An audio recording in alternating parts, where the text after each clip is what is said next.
Society organisation আছে, NGO আছে, women right organisation আছে, মিডিয়া অর্গানাইজেশন আছে, ফরেন এন্ড লোকাল ইউনিভার্সিটিস আছে, এবং আমরা ডিফারেন্ট গভর্নমেন্টের সাথেও আমরা কাজ করে থাকি।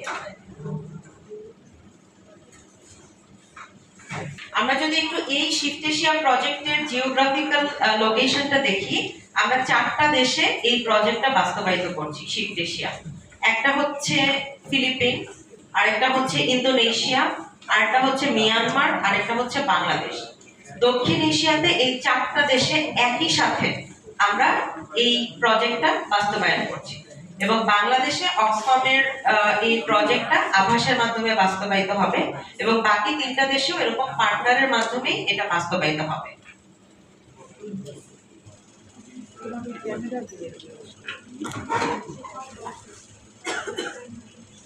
যদি একটু এই প্রজেক্টটা অর্থাৎ শিফট এশিয়া প্রজেক্টটা অনেকের কাছে মনে হতে পারে যে এটা কি নতুন করে আসলে আসা কোনো প্রজেক্ট কিনা। দীর্ঘদিন ধরে আসলে এই অঞ্চলে কাজ করছেন। আপনারা জানেন যে ঘূর্ণিঝড় থেকে শুরু করে বিভিন্ন সময়ে যখন কোনো হয় এবং শিশুরা ক্ষতিগ্রস্ত হয়, তো এই যে নারীদের এই ক্ষতিগ্রস্ততার জায়গাটাকে অ্যাড্রেস করা, এবং এটা শিফট এশিয়া প্রজেক্টের প্রথম যে ফেজ ফেমিনিস্ট ইন অ্যাকশন, সেটা কিন্তু শুরু হয় 2021 থেকে 2000।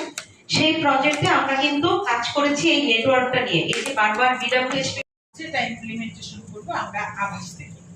তো কিন্তু এটা আভাস ইমপ্লিমেন্টেশন করবে শুধু এটা যেমন ধরেন এনজিও গুলো থেকে অনুমোদন আনা বা এই ইনসেপশন করা বা আয়োজনে, কিন্তু অ্যাক্টিভিটিস গুলো বাস্তবায়নের এই 33টি অর্গানাইজেশনই এক এক করে এক একটা প্রোগ্রাম ইমপ্লিমেন্টেশন করবে। সেখানে সকল ধরনের টেকনিক্যাল সাপোর্ট দিবে আমাদের হচ্ছে অক্সফাম। তো আজকে সেটার প্রথম অনুষ্ঠান, এটি হচ্ছে ইনসেপশন। যেহেতু আমরা বরিশালে আবাস, সেহেতু বরিশালকে নিয়েই আমরা ইনসেপশন প্রোগ্রামটা করছি। তো ওই প্রোগ্রামে আজকে আপনারা এখানে অংশগ্রহণ করেছেন। আমাদের এখানে এখন প্রধান অতিথি হিসাবে অংশগ্রহণ করার জন্য সম্মতি দিয়েছেন বরিশালের জেলা প্রশাসক মহোদয় জনাব খায়রুল আলম সুমন। উনি এখনো আমাদের যাদেরকে দাওয়াত দিয়েছি সেখান থেকে আমাদের 3টি দপ্তর অর্থাৎ পুলিশ ডিপার্টমেন্ট থেকে, সমাজসেবা থেকে এবং আমাদের এডুকেশন ডিপার্টমেন্ট থেকে তারা চলে আসছেন। আমাদের এখানে মহিলা বিষয়ক থেকেও দাওয়াত দিয়েছি, মহিলা বিষয়ের উপপরিচালক মহোদয়, উনিও চলে আসবেন। ঠিক তেমনই আমেজ এতগুলো স্যাররা বসে আছেন, এতগুলো পার্টিসিপেন্ট, সবাইকে নিয়ে অস্তিত্বের মাঝে এক অসম্ভব প্রতিকৃতি বারবার আমাদেরকে হচ্ছে আবেগে আপ্লুত। নির্ঝরে নয়, যেন ভালোবাসার মধ্যে ঠাসা আমাদের হৃদয় মিউজিয়াম। এই ভালোবাসা আমাদের delegates and ladies and gentlemen, very good morning. I am Dr. Samudul Elai, and 71 এবং 24 জুলাই আগস্টে যারা শহীদ হয়েছেন এবং যারা আজও বেঁচে থেকে দেশকে এগিয়ে যাওয়ার জন্য সেবা দেওয়া, আর কিছু না, সেটা স্বাস্থ্য সেবা হোক, অন্য পেশেন্টটা কি। হ্যাঁ, যদি মোটা থেকে পড়ি, 1 নম্বর হচ্ছে কি কোয়ালিটি অফ ট্রিটমেন্ট বাড়ানো এবং কস্ট অফ ট্রিটমেন্ট কমানো। এই জিনিসটা আমাদেরকে মাথায় রাখতে হবে যে আমরা কোয়ালিটি অফ ট্রিটমেন্টটা বাড়াতে চাই এবং কস্ট অফ ট্রিটমেন্টটা কমাতে চাই। সেক্ষেত্রে আমাদের বিভিন্ন যে সেক্টর গুলো আছে, একদম আপনার প্রাইমারি বলেন, টার্সিয়ারি বলেন, প্রত্যেকটা লেভেলে মেডিকেল কলেজ হসপিটালগুলোতে আমরা এখন যে জিনিসটা ফলো করতে চাচ্ছি সেটা প্রিভেন্টিভ মেজার। কিউরেটিভ থেকে প্রিভেন্টিভের দিকে আমি এগোতে চাচ্ছি। আমরা কিছুদিন আগের ঘটনা জানেন, বরিশাল মেডিকেলের ঘটনা। আমি যখন ভর্তি হচ্ছি মেডিকেলে, সে 88 এর কথা, 87-88 মেডিকেল কলেজে 8টা মেডিকেল কলেজের মধ্যে একটা অন্যতম মেডিকেল কলেজ ছিল আমাদের বরিশাল মেডিকেল কলেজ। খুব রিনাউন্ড মেডিকেল কলেজ, যেহেতু অনেক প্রফেসর, অনেক স্যাররা যারা আমাদের এখনো লিডিং হিসাবে আছেন। এই মেডিকেল কলেজ তখন ছিল 500 বেডের একটা হসপিটাল, এখন সে 500 বেডেরই আছে, অনুমোদন পেয়েছে 750 বেডের। এখানে প্রতিদিন রোগী ভর্তি থাকে 2,500 থেকে 3,000। এর সাথে যদি আপনি অ্যাটেন্ডেন্স যোগ করেন, সাথে সবকিছু যোগ করেন, দেখবেন 15 থেকে 20,000 লোকের টার্নওভার হচ্ছে। এই টার্নওভারের কারণে আপনি আপ টু দ্য সার্ভিস কিভাবে দিবেন?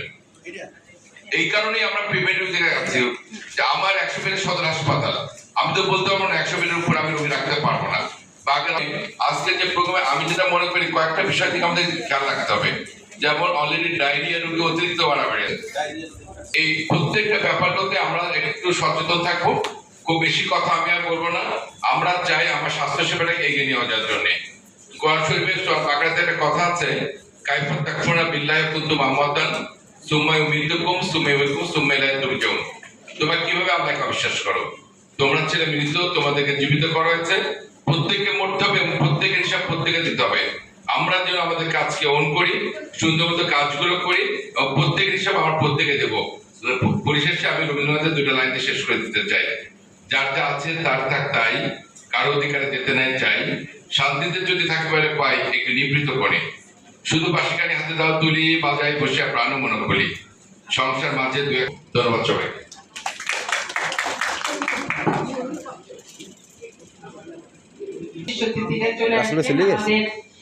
বরিশালের থানা থেকে উন্নয়নের পরিচালক মহোদয় চলে আসছেন, অভিনন্দন তাদের সবাইকে।